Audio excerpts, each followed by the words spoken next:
ನಮಸ್ಕಾರ. GTV news ಕನ್ನಡಕ್ಕೆ ಸ್ವಾಗತ. ನಾನು ನಿಮ್ಮ ವೆಂಕಟೇಶ್. ಮಾಗಡಿ ಪಟ್ಟಣದ GKBMS ಶಾಲೆಯ ಮುಖ್ಯ ಶಿಕ್ಷಕ ಬಸವರಾಜುರವರು ತಮ್ಮ ಸೇವಾ ಅವಧಿಯ ನಿವೃತ್ತಿಯನ್ನು ಹೊಂದಿದ ಹಿನ್ನೆಲೆ ಶಾಲೆಯ ಶಿಕ್ಷಕರಿಂದ ಹಾಗೂ ಮಕ್ಕಳು ಬಸವರಾಜುರವರನ್ನು ಸನ್ಮಾನಿಸಿ ಗೌರವಿಸಿ ಬೀಳ್ಕೊಟ್ಟರು.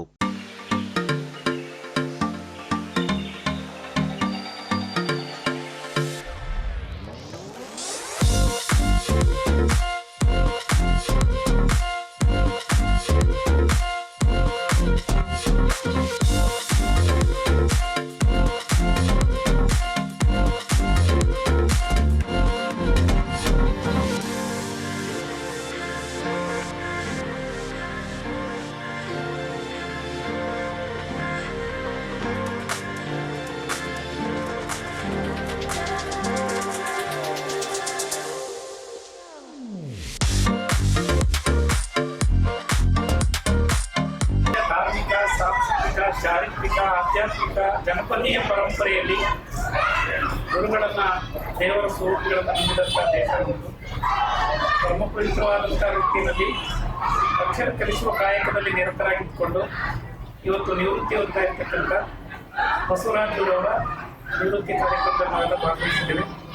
GKBMS ಶಾಲೆಯಲ್ಲಿ ಮುಖ್ಯೋಪಾಧ್ಯಾಯರಾಗಿ ನಿವೃತ್ತಿ ಹೊಂದಿದ್ದಾರೆ. ಇಲ್ಲೆಲ್ಲ ಗುರು ಹಿರಿಯರಿದ್ದಾರೆ, ಹಿರಿಯ ಗುರುಗಳಿದ್ದಾರೆ. ಆಧ್ಯಾತ್ಮಿಕ ಚಿಂತಕರು, ಸಂಸ್ಕೃತಿ ಚಿಂತಕರಾದ ಸುನೀಲ್ ಇದ್ದಾರೆ, ಚಂದ್ರಶೇಖರ್ ಸರ್, ಈ ಶಾಲೆಯ ಪ್ರಾಥಮಿಕ ಶಿಕ್ಷಕರು ಗೌಡ್ ಇದ್ದಾರೆ, ಮಂಜುನಾಥ್, ರವಿ ಅವರು ಮತ್ತು ಬಸವರಾಜ್ ಅವರು ಶ್ರೀನಿಧಿಯವರಿದ್ದಾರೆ. ಅವರಲ್ಲಿ ಕೂಡ ಸುತ್ತ ನಿಮ್ಮೊಟ್ಟಿಗೆ ಆಧ್ಯಾತ್ಮಿಕವಾದಂಥ ಕ್ಷೇತ್ರದಲ್ಲಿ ಪ್ರತಿಷ್ಠಿತಕ್ಕಂಥ ಬಸವರಾಜ್ ಅವರಿಗೆ ಹೊಡಿತಾಗಲಿ ಅಂತ ಪ್ರಾರ್ಥಿಸ್ತಾ ಶಿಕ್ಷಕರ ಸಂಘದ ಅಧ್ಯಕ್ಷರಾಗಿದ್ದುಕೊಂಡು ಮಾರ್ಬಲ್ ಕೆಂಪೇಗೌಡರು ಒಂದು ಅನಿಸಿಕೆಯನ್ನು ಹಂಚಿಕೊಂಡು ಗುರುಬ್ರಹ್ಮ ಗುರುವಿಷ್ಣು ಗುರುದೇವಂ ಮಹೇಶ್ವರ ಗುರು ಸಾಕ್ಷಾತ್ ಪರಬ್ರಹ್ಮ ತಸ್ಮೈ ಶ್ರೀ ಗುರುವೇ ನಮಃ. ಇಂದಿನ ಘಟ್ಟದಲ್ಲಿ ನಾವು ಏನೇ ಮಾಡಿದ್ರೂ ಗುರು ಹಿರಿಯರನ್ನು ನೆನೆಸ್ಕೊಳ್ಳೋದು ಸ್ವಾಭಾವಿಕ ಸ್ವಭಾವ. ಇವತ್ತು GKBMSನಲ್ಲಿ ಇದು ಮೇನ್ ಸ್ಕೂಲು. ಈ ಸ್ಕೂಲ್ನಲ್ಲಿ ಸತತವಾಗಿ ಒಂದು 13 ವರ್ಷ ಸೇವೆಯನ್ನು ಸಲ್ಲಿಸ್ತಾ ಇದ್ದ ಬಸವರಾಜು ಇವತ್ತು 60 ವರ್ಷ ಆದ ನಂತರ ಪ್ರತಿಯೊಬ್ಬ ನೌಕರಿಗೂ ನಿವೃತ್ತಿ ಇದೆ, ಸಹಜ. ಸರ್ಕಾರದ ಒಂದು ಕಾನೂನೇ ನಿಯಮಗಳೇ ಇವೆ. ಅದೇ ಪ್ರಕಾರವಾಗಿ 60 ವರ್ಷ ತುಂಬಿದೆ. ಅವ್ರು ಸತತವಾಗಿ ಸೇವೆಯನ್ನು 31 ವರ್ಷ 32 ವರ್ಷ ಸೇವೆ ಮಾಡವ್ರೆ. ನಂತರ ಈ GKBMS ಇತಿಹಾಸ ಏನು ಅಂತಂದರೆ, ತಾಲೂಕಿಗೆ GKBMS ಅಂದರೆ ಮುಖ್ಯವಾದ ಒಂದು ಕೇಂದ್ರ ಬಿಂದು. ಇಲ್ಲಿ ಆ್ಯಕ್ಚುಲಿ ಈ ಒಂದು ಕಟ್ಟಡ 100 ವರ್ಷ 120 ವರ್ಷ ತುಂಬೈತೆ ಈ ಕಟ್ಟಡಕ್ಕೆ. ಇಂಥ ಒಂದು ಸ್ಥಳದಲ್ಲಿ ಮಕ್ಕಳಿಗೆ ಒಳ್ಳೆ ಶಿಕ್ಷಣವನ್ನು ಚಾಚು ತಪ್ಪದೆ ಆತ್ಮ ಸಾಕ್ಷಿಯಾಗಿ ಅವರು ಮಕ್ಕಳಿಗೆ ಯಾವ ದ್ರೋಹ ಮಾಡದ ಹಾಗೆ ರೀತಿಯಲ್ಲಿ ಸಮಯಕ್ಕೆ ತಕ್ಕಂತೆ ಬಂದು ಈ ಒಂದು ಕಲಿಕಾ ಇದರಲ್ಲಿ ಗುಣಮಟ್ಟದ ಒಂದು ಶಿಕ್ಷಣವನ್ನು ಕೊಟ್ಟಿರೋದು ನಾವು ನೋಡ್ತಾ ಇದ್ದೀವಿ. ಅದೇ ರೀತಿ ಇಲ್ಲಿಯ ಮಕ್ಕಳು ಇವತ್ತು ಇಂಜಿನಿಯರ್ ಆಗಿರ್ಬೋದು, ಡಾಕ್ಟರ್ ಆಗಿರ್ಬೋದು, ಅನೇಕ ಹುದ್ದೆಗಳಲ್ಲಿ ಹೋಗಿರೋದು ನಾವು ನೋಡ್ತಾ ಇದ್ದೀವಿ. ಅವರ ಕೈ ಕೆಳಗಡೆ ಇರುವ ಹುಡುಗರು ಅದೇ ಸಂಸ್ಕೃತಿ, ನೀತಿ, ನಿಯಮವನ್ನು ಅರ್ಥಿಸಿ ಈ ಬಸವರಾಜವರು ಒಳ್ಳೆ ಶಿಕ್ಷಣವನ್ನು ಕೊಟ್ಟವ್ರೆ. ನಂತರ ಅವ್ರಿಗೆ ಹೇಳಬೇಕು ಅಂತಂದರೆ ಒಳ್ಳೆ ಮೇಧಾವಿ ವ್ಯಕ್ತಿ. ನಾವು ನೋಡಿದ್ವಿ ತಾಲೂಕಲ್ಲಿ ಕೆಟ್ಟದ್ದು ಯಾವುದಾಯ್ತೋ ಆ ಖಂಡಿಸುವಂಥ ವ್ಯಕ್ತಿಗಳು. ಏನೇ ಆದರೂ ಆ ಯಪ್ಪ ಭಾಳ ಇನ್ನೂ ಒಂದು ಸ್ವಲ್ಪ ದಿವಸ ಇದ್ದಿದ್ರೆ ಇದೇ ಸ್ಕೂಲ್ನಲ್ಲಿ ಇನ್ನೂ ಉತ್ತೀರ್ಣ ಚೆನ್ನಾಗಿ ಆಯ್ತಾ ಇತ್ತು ಅನ್ನೋ ಒಂದು ಮನೋಭಾವ ಪ್ರತಿಯೊಬ್ಬರಲ್ಲೂ ಐತೆ. ಆ ದಂಪತಿಗಳು ನಂತರ ನಮ್ಮ ಬಸವರಾಜ್ ಅವರಿಗೆ ಈ ಭಗವಂತ ಈ ಮಾಗಡಿ ಕ್ಷೇತ್ರದ ರಂಗನಾಥ ಸ್ವಾಮಿ ಆರೋಗ್ಯ ಭಾಗ್ಯ ಸಕಲಿಷ್ಟು ಕೊಟ್ಟು ಮುಂದಿನ ಜೀವನದಲ್ಲಿ ಚೆನ್ನಾಗಿರಲಿ, ಆರೋಗ್ಯವಾಗಿರಲಿ ಅಂತ ಅಂದ್ಬಿಟ್ಟು ಅವ್ರ ಕುಟುಂಬಕ್ಕೆ ಶುಭ ಹಾರೈಸೋಕ್ಕೆ ನಾನು ಇಷ್ಟಪಡ್ತೀನಿ. ಧಾರ್ಮಿಕ ಚಿಂತಕರು, ಯೋಗಪಟುಗಳಾದಂಥ ಸುನೀಲ್ ಅವರು ಸತ್ಯನಾರಾಯಣ ಶೆಟ್ಟು ಸಿಲಿಂಡರ್ ಕಟ್ಕೊಂಡು ಬಂದೆ. ನನ್ನ ಜೀವನದ ಸೌಭಾಗ್ಯ ಅಂದ್ಕೊಳ್ತೀನಿ. ಶಿಕ್ಷಕರೊಟ್ಟಿಗೆ ಬದುಕನ್ನು ಕಟ್ಕೊಂಡಿದ್ದೀನಿ ನಾನು. ಪ್ರಾಯಶಃ ಒಂದು 6-7 ವರ್ಷ ಸಾಕಷ್ಟು ಬೇರೆ ಬೇರೆ ಶಾಲೆಗಳಲ್ಲಿ ನಾನು ಮತ್ತು ನಮ್ಮ ಕುಟುಂಬದವರು ಕೂಡ ಅನ್ಯಾನ್ಯ ಶಾಲೆಗಳಲ್ಲಿ ಒಂದು ಗೆಸ್ಟ್ ಫ್ಯಾಕಲ್ಟಿಯಾಗಿ ಸೇವೆ ಮಾಡಿದ್ದೀವಿ. ಪೂರ್ಣ ಪ್ರಮಾಣದಲ್ಲಿ ಶಿಕ್ಷಕರಾಗಲಿಲ್ವಲ್ಲ ಅನ್ನೋ ದುಃಖ ನಮಗಿದೆ. ಆದರೆ ಎಲ್ಲ ಶಿಕ್ಷಕ ವೃಂದದೊಟ್ಟಿಗೆ ನಮ್ಮ ಬಾಂಧವ್ಯ ಬೆಸೆರೋದು ನಮ್ಮ ಪುಣ್ಯ. ಅದರಲ್ಲಿ ಬಸವರಾಜಣ್ಣ ಅವರು ಅತ್ಯಂತ ಅಗ್ರಪಂಕ್ತಿಯರು ಅಂತ ಹೇಳ್ಕೊಳ್ಳಿಕ್ಕೆ ಇಷ್ಟಪಡ್ತೇನೆ. ಬಸವರಾಜಣ್ಣ ಅವರು ನನಗೆ ಪರಿಚಯ ಆದಾಗ ಅವರು ವಿಕಲಚೇತನ ಮಕ್ಕಳ ಯೋಗಕ್ಷೇಮವನ್ನು ನೋಡ್ತಿದ್ದಂಥ ಒಂದು ವಿಭಾಗಕ್ಕೆ ಮುಖ್ಯಸ್ಥರಾಗಿದ್ದರು. ಆವಾಗಲಿಂದಲೂ ಅವರ ಬಗ್ಗೆ ವಿಶೇಷವಾದಂಥ ಗೌರವ ನನಗೆ. ಅವರು ಪ್ರತಿ ಮಗುವನ್ನು ಅಂದರೆ ವಿಕಲಚೇತನ ಮಕ್ಕಳನ್ನು ಅಷ್ಟು ಅನ್ಯೋನ್ಯವಾಗಿ ಅನನ್ಯ ಪ್ರೀತಿಯಿಂದ ನೋಡ್ತಾ ಇದ್ದಿದ್ದು ನನಗೆ ತುಂಬ ಪ್ರೇರಣೆ ಅಂತ ಅನ್ನಿಸ್ತಿತ್ತು. ನಾನು ಓದಿರೋ ಈ ಶಾಲೆಯಲ್ಲಿ ಗುರುಗಳು ಶಿಕ್ಷಕರಾಗಿ, ಪ್ರಭಾರಿ ಮುಖ್ಯ ಶಿಕ್ಷಕರಾಗಿ ತಮ್ಮ ಸೇವೆಯನ್ನು ವಿಸ್ತಾರ ಮಾಡಿದ್ದು ನಮಗೆ ವಿಪರೀತ ಸಂತೋಷ ಇದೆ. ಇಲ್ಲಿನ ಸಂಕಷ್ಟಹಾರ ಗಣಪತಿಗೆ ವಿಶೇಷ ಪೂಜೆಯನ್ನು ಮತ್ತು ಆ ಒಂದು ದೇವಸ್ಥಾನದ ಮನಸ್ಥಿತಿಯನ್ನು ಶಾಲೆಗೆ ಹಚ್ಚಿಕೊಟ್ಟಂಥವರು, ಕಟ್ಟಿಕೊಟ್ಟವರು ಬಸವರಾಜಣ್ಣ ಅವರು. ಅವರ ದಂಪತಿಗಳು ಒಂದು ಇಂಗ್ಲೀಷ್ನಲ್ಲಿ ನಾಣ್ಣುಡಿ ಇದೆ, the person can be retired but not be tired ಅಂತ. ಅಂದರೆ ಅವರು ಆಯಾಸ ಅನ್ನೋದು ಅವ್ರಿಗೆ ಮುಪ್ಪು ಬರದೇ ಇರಲಿ, ಅವರು ಸಾಮಾಜಿಕವಾದ ಚಟುವಟಿಕೆಗಳಲ್ಲಿ ಗಟ್ಟಿಯಾಗಿ ನಿಂತ್ಕೊಂಡು ಈ ಒಂದು ಶಾಲೆಯಿಂದ ಹೊರಬಂದಿರೋ ಮಕ್ಕಳನ್ನಾದರೂ ಆಗಲಿ, ಪೋಷಕರನ್ನಾದರೂ ಆಗಲಿ, ಸಮಾಜವನ್ನು ಮುನ್ನಡೆಸಲಿ ಅಂತ ಶಕ್ತಿ ಮಾಗಡಿ ರಂಗನಾಥರು, ಸೋಮೇಶ್ವರರು ದಯಪಾಲಿಸಲಿ ಅಂತ ಈ ಪ್ರಸನ್ನ ಕಾಲದಲ್ಲಿ ಪ್ರಾರ್ಥನೆ ಮಾಡ್ತೇನೆ. ನಾನು ಬಸವರಾಜ್ ಬಗ್ಗೆ ಮಾತಾಡಬೇಕು ಅಂದರೆ, ಯಾಕೆಂದರೆ ನನ್ನ ಜೊತೆ ತಿರುಮಲಿ ಸ್ಕೂಲ್ನಲ್ಲಿ ನಾವು ಒಟ್ಟಿಗೆ ಕೆಲಸ ಮಾಡ್ತಾಯಿದ್ದೋ. ಅವ್ರನ್ನ ಅಲ್ಲಿಂದ ನನಗೆ ಪರಿಚಯ ಚೆನ್ನಾಗಿ. ನಾವಿಬ್ಬರು ಜೊತೆಯಲ್ಲಿ ಕೆಲಸ ಮಾಡಿದೆ. ಯಾಕೆಂದರೆ ಶಿಸ್ತು ಅವ್ರಿಗೆ ತುಂಬ ಮುಖ್ಯವಾಗಿರ್ತಕ್ಕಂಥದ್ದು ಶಿಸ್ತು. ಟೈಮಿಗೆ ಸರಿಯಾಗಿ ಶಾಲೆಗೆ ಬರೋದು, ಅವ್ರ ಕೆಲಸವನ್ನು ಅಚ್ಚುಕಟ್ಟಾಗಿ ನಿರ್ವಹಿಸ್ತಾಯಿದ್ರು. ನಾನು ಕಂಡಂಥ ವ್ಯಕ್ತಿ. ಅವರು ಸರಳ ಜೀವಿ ಮತ್ತು ಮಕ್ಕಳಲ್ಲಿ ತುಂಬ ಪ್ರೀತಿಯನ್ನು ಗಳಿಸ್ತಂಥವ್ರು. ಅವರು ಇವತ್ತು ನಿವೃತ್ತಿ ಆಗ್ತಾವ್ರೆ. ನನಗೆ ಮೊನ್ನೆ ಶನಿವಾರ ನನಗೆ ಫೋನ್ ಮಾಡಿದಾಗ ನನಗೆ ತುಂಬ ಆಶ್ಚರ್ಯ ಆಯಿತು. ನಮ್ಮ ಮನೆಯವ್ರನ್ನ ಕೇಳಿದೆ, ಬಸವರಾಜು ಫೋನ್ ಮಾಡ್ಯವ್ರೆ ಅಂದೆ. ಯಾಕೆಂದರೆ ನಿವೃತ್ತಿ ಆಗ್ತಾವ್ರಂತೆ ಅಂದರೆ ನಮಗೆ ಆಶ್ಚರ್ಯ ಆಯಿತು. ಅಯ್ಯೋ, ಇನ್ನೂ 2-3 ವರ್ಷ ಇದ್ದರೆ ಚೆನ್ನಾಗಿತ್ತೇನೋ ಅನ್ನಿಸ್ತು. ಅದು ಸರ್ಕಾರದ ನೇಮ, ಏನೂ ಮಾಡೋಕ್ಕಾಗಲ್ಲ. ಅದರಿಂದ ಅವರು ನಿವೃತ್ತಿ ಜೀವನದಲ್ಲೂ ಕೂಡ ನಮ್ಮೆಲ್ಲರ ಜೊತೆ ಒಂದು ಮಾತು ಕೊಟ್ಟವ್ರೆ ನನಗೆ. ನಾನು ಇಲ್ಲಿ ಬಿಟ್ಟು ನಿಮ್ಮನ್ನು ನಾನು ಬಿಡೋದಿಲ್ಲ, ನಾನು ನಿಮ್ಮ ಸಂಘದಲ್ಲಿ ನಾನು ಮೆಂಬರ್ಶಿಪ್ ಆಗ್ತೀನಿ, ನಾನು ಬರ್ತೀನಿ ನಿಮ್ಮ ಜೊತೆ ಅಂತ ಹೇಳವ್ರೆ. ನನಗೆ ತುಂಬ ಸಂತೋಷ. ಅವ್ರು ಬರೋದ್ರಿಂದ ಬರಬೇಕು ಇವರು. ಮತ್ತು ಇವ್ರಿಗೆ ಆ ರಂಗನಾಥ ಸ್ವಾಮಿ ಒಳ್ಳೇದು ಮಾಡಲಿ, ಅವ್ರ ಕುಟುಂಬಕ್ಕೆ ಒಳ್ಳೇದು ಮಾಡಲಿ. ಅವ್ರಿಗೆ ಅದೇ ಏನು ರಿಟೈರ್ ಆಗಿದ್ದೀನಿ ಅಂದ ತಕ್ಷಣ ಕೆಲವು ಮಾಸ್ಟರ್ಗಳು ಮನೇಲಿ ಸೇರಿಬಿಡ್ತಾರೆ. ಆ ಥರ ಇರೋದು ಬೇಡ. ಅವ್ರು ನಮ್ಮ ಜೊತೆ ಸೇರ್ಕೊಂಡು ಚಟುವಟಿಕೆಯಲ್ಲಿ ಭಾಗವಹಿಸ್ಕೊಂಡು ಅವರು ನಿವೃತ್ತಿ ಆಗಿದ್ದೀನಿ ಅನ್ನೋದನ್ನ ಮರೆತು ನಮ್ಮ ಜೊತೆ ಭಾಗವಹಿಸ್ತಾರೆ ಅಂತ ಹೇಳ್ತಾ, ಮತ್ತು ಅವ್ರಿಗೆ ಅವ್ರ ಕುಟುಂಬಕ್ಕೆ ಎಲ್ಲರಿಗೂ ಆ ರಂಗನಾಥ ಸ್ವಾಮಿ ಒಳ್ಳೇದು ಮಾಡಲಿ ಅಂತ ಮತ್ತೊಂದು ಸಾರಿ ಅವ್ರನ್ನ ಕೇಳ್ಕೊತಾ. ನಾನು ಬಸವರಾಜು ಬಗ್ಗೆ ಹೇಳೋವಂಥದ್ದು ಏನಿಲ್ಲ. ಒಡನಾಡಿಗಳು, ಒಂದೇ ಊರಿನವರು, ಪಕ್ಕದ ಜಮೀನಿನವರು.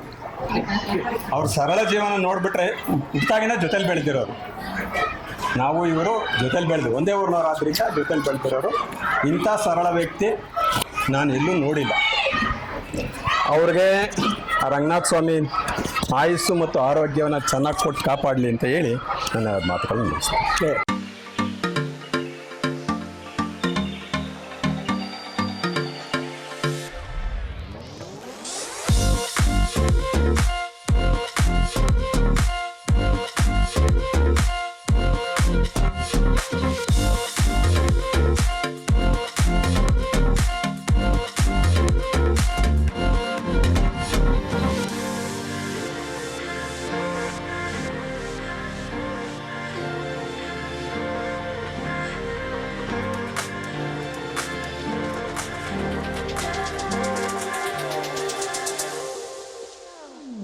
ಈ ದಿನ ಅಂದರೆ ನಾಳೆ ನಮ್ಮ ತಾಲೂಕಿನ ಗೌರವಾನ್ವಿತ ಶಿಕ್ಷಕರು ಹಾಗೆ ಎಲ್ಲರ ಪ್ರೀತಿ ಗಳಿಸಿರ್ತಕ್ಕಂಥ ಶಿಕ್ಷಕರು ಬಸವರಾಜು ಅವರು ಸುಮಾರು ನಾನು ಸೇವೆಗೆ ಸೇರಿದಾಗಿನಿಂದಲೂ ನನ್ನ ಜೊತೆ ಒಡನಾಟ ಇದ್ದೇ ಇದೆ.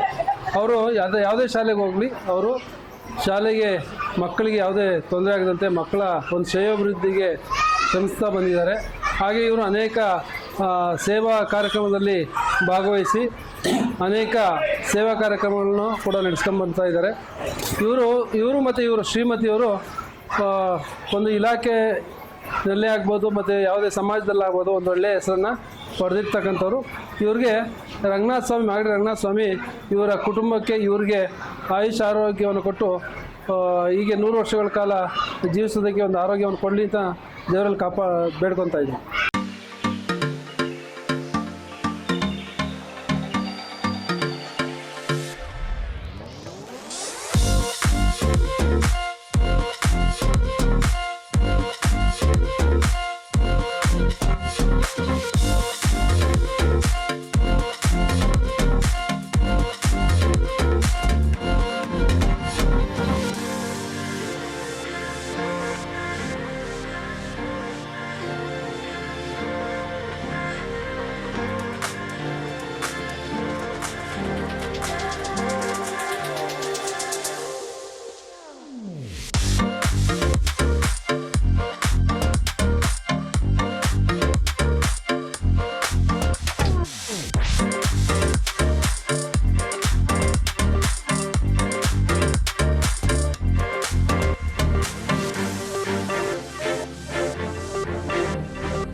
ನನ್ನ ವೃತ್ತಿ ಜೀವನ ಹಾಲಿ ಮುಖ್ಯಮಂತ್ರಿಗಳು DK ಶಿವಕುಮಾರ್ ಅವರು ಕ್ಷೇತ್ರ ಹಾಲ್ಕುಳಿನಲ್ಲಿ 5 ವರ್ಷ ಇದ್ದೆ.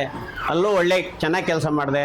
ಅಲ್ಲಿ ಜನ ನನ್ನ ಬೀಳ್ಕೊಡ್ಬೇಕಾದ್ರೆ ತುಂಬ ಜನ ತುಂಬ ಬೇಜಾರು ಪಟ್ಕೊಂಡ್ರು. ಹಾಗೆ ಅಲ್ಲಿಂದ ಬಂದ ನಂತರ ನಾನು ತಿರುಮಲೆಯಲ್ಲಿ 4 ವರ್ಷ ಇದ್ದೆ. ಅಲ್ಲೂ ಕೂಡ ಒಳ್ಳೆ ಕೆಲಸವನ್ನು ಮಾಡಿದ್ದೀನಿ. ಯಾರೇ ಸಿಕ್ಕಿದ್ರು ಬಸವರಾಜು ಅಂತ ಬಸಣ್ಣ ಅಂತಲೇ ನನ್ನ ಯಾವಾಗಲೂ ಕರೀತಾರೆ. ಹಾಗೆಯೇ 8 ವರ್ಷ BRCನಲ್ಲಿ ನಾನು IART ಆಗಿ ಕೆಲಸ ಮಾಡಿದೆ.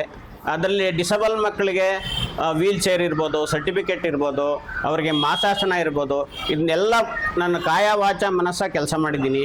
ನನ್ನ ಹಾಗೆ ಅಲ್ಲಿಂದ 2013ರಲ್ಲಿ GKBMS ಶಾಲೆಗೆ ಬಂದೆ.